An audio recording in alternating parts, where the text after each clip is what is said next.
Saudara Ketua Umum Partai Nasdem Surya Paloh menemui Ketua Umum Partai Gerindra Prabowo Subianto. Dalam pertemuan ini, Prabowo menyatakan siap menghadapi Anies Baswedan sebagai bakal Capres 2024 yang sudah diusung Nasdem.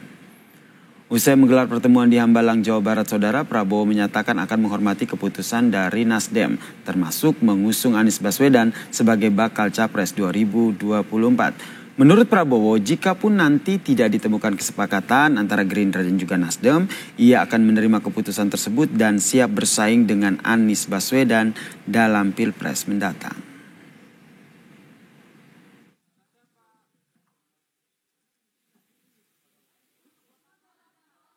Yang intensif dan luas, kita sepakat.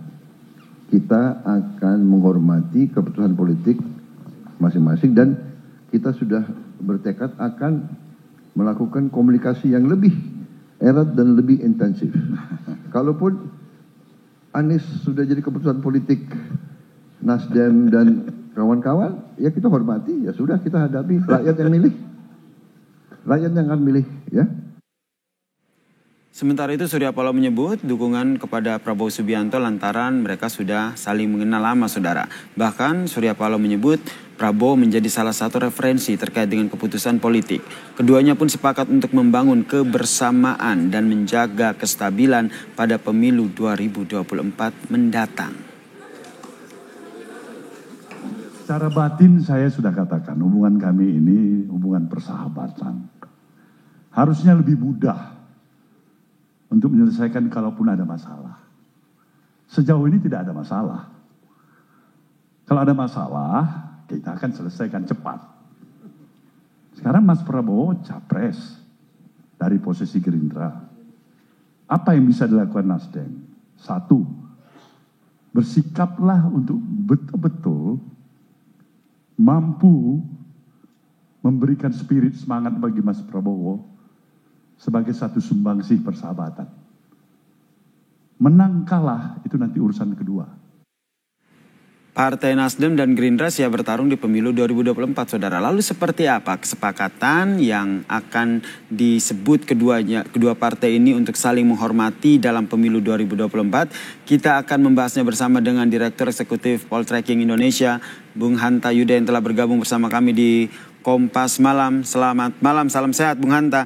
Kalau kita lihat ini kedua partai ini punya kandidat yang kuat begitu. Nasdem sudah mengusung Anies Baswedan, kemudian Gerindra punya ketumnya Prabowo Subianto.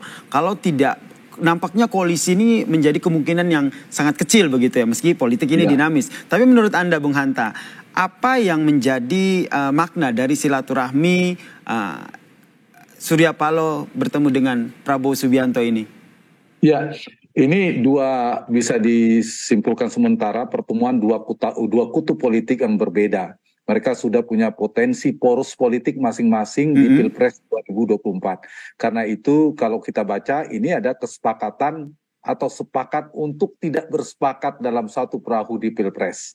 Jadi saya kira hal positifnya keduanya memberikan pesan kepada publik bagaimana cara menghormati dan menghargai kompetitor politik atau lawan politik. Saya kira positif saja. Meskipun kita tidak tahu, mungkin dalam ada pembicaraan untuk bekerja sama, potensi memasangkan antara beberapa figur, tapi kemudian mungkin tidak ditemukan titik temunya, maka ya paling yang bisa dilakukan, yang bisa disampaikan ke publik bahwa mereka bersepakat untuk menjaga kondusivitas dari suasana Pilpres dan lain seterusnya dan lain sebagainya. Jadi saya kira pertemuan dua tokoh politik ini ya bisa dibaca sebagai pembelajaran politik yang positif. Tapi saya ingin membacanya dari sisi Nasdem ya, dari sisi Pak Surya Paloh. Selain kalau secara normatif kita akan membacanya bahwa ini bagaimana membangun agar pemilu berjalan kondusif, berjalan damai dan seterusnya. Tapi lebih dalam dari itu yang kedua adalah saya kira ini upaya Pak Surya Paloh untuk menjaga meredam gejolak di internal koalisi masing-masing. Karena kita tahu Pak Surya Paloh adalah di dalam pemerintahan tapi di sana sama memilih mendukung Anies Baswedan, sehingga cara atau upaya untuk menjaga gejolak dalam poros-poros koalisi itu adalah membangun silaturahmi dengan elit-elit politik yang berseberangan. Kenapa Anda menyatakan seperti itu? Apakah memang di internal koalisi Nasdem ada PKS dan juga Demokrat ini belum satu suara begitu mengusung Anies, atau masih bingung mencari cawapresnya siapa, sehingga Nasdem harus mencari posisi tawar, bahkan harus berkunjung ke Gerindra? Ya, bisa jadi ke situ. Tapi yang kedua, saya ingin lanjutkan tadi, Pak Surya Paloh juga saya kira berusaha berikhtiar untuk berdamai tanda petik dengan pemerintah dalam hal ini. Jadi kita tahu Pak Prabowo juga bagian dari pemerintahan, cukup dekat dengan Pak Jokowi dan Ibu Mega. Jadi upaya ingin berdamai. Tapi di sisi yang lain, lebih dalam, saya ingin menjawab pertanyaan itu. Kita tidak, selain itu, Pak Surya Paloh dan Partai Nasdem juga ada konstelasi politik yang harus kita baca. Dalam konteks ini kita tahu bahwa ada upaya mungkin untuk mengimbangi atau menurunkan posisi tawar, di mana di internal koalisi Nasdem, PKS dan Demokrat sendiri kan AHY cukup ngotot tanda petik ingin menjadi cawapres di koalisi itu. Itu titik temu yang belum ada.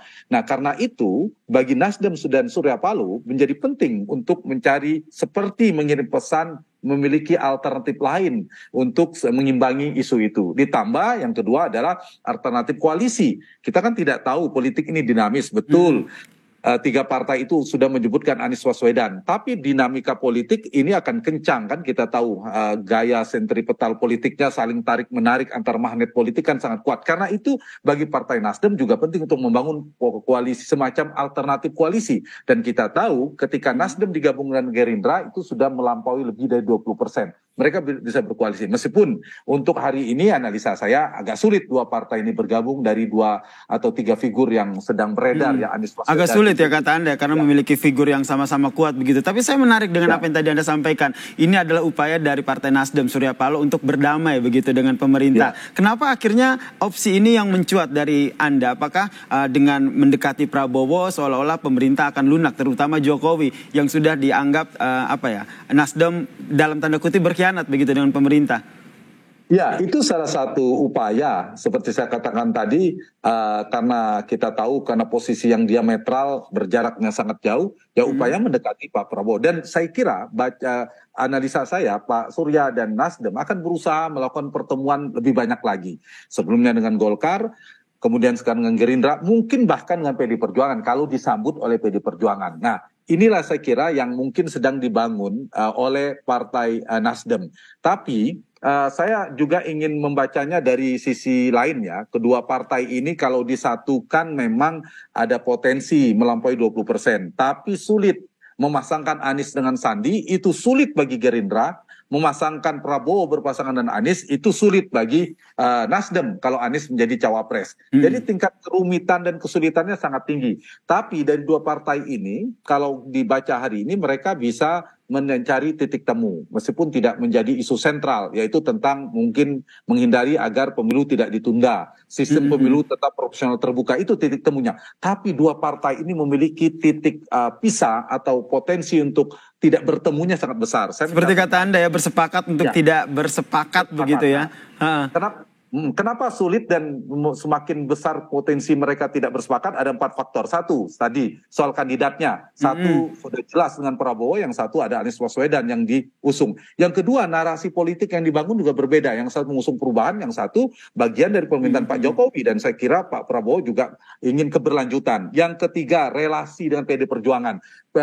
Nasdem itu berjarak sekarang dengan PD Perjuangan. Sementara Gerindra itu sedang lengket dengan PD Perjuangan. Cukup dekat. Dan yang keempat, kedekatan Pak Jokowi. Pak Prabowo dan Gerindra sangat dekat saat ini dengan Pak Jokowi, sebaliknya Partai Nasdem. Nah, 4 faktor ini yang membuat dua partai ini sulit untuk bersatu. Tapi dari sisi Nasdem ini penting untuk mendekati dan istilah saya tadi berdamai dengan pemerintah, untuk meredakan gejolak koalisi menjadi penting untuk bertemu dengan Pak Prabowo dalam hal ini yang dekat dengan PDIP dan juga dekat dengan Pak Jokowi. Baik, kita nantikan ya seperti apa ya Bung Hanta, dinamikanya seperti apa. Yang jelas pertemuan dari dua ketum partai ini sama-sama sepakat agar menjaga pemilu damai di 2024. Terima kasih Bung Hanta, Direktur Eksekutif Poltreking Indonesia, telah bergabung bersama kami di Kompas Malam. Salam sehat Bung Hanta.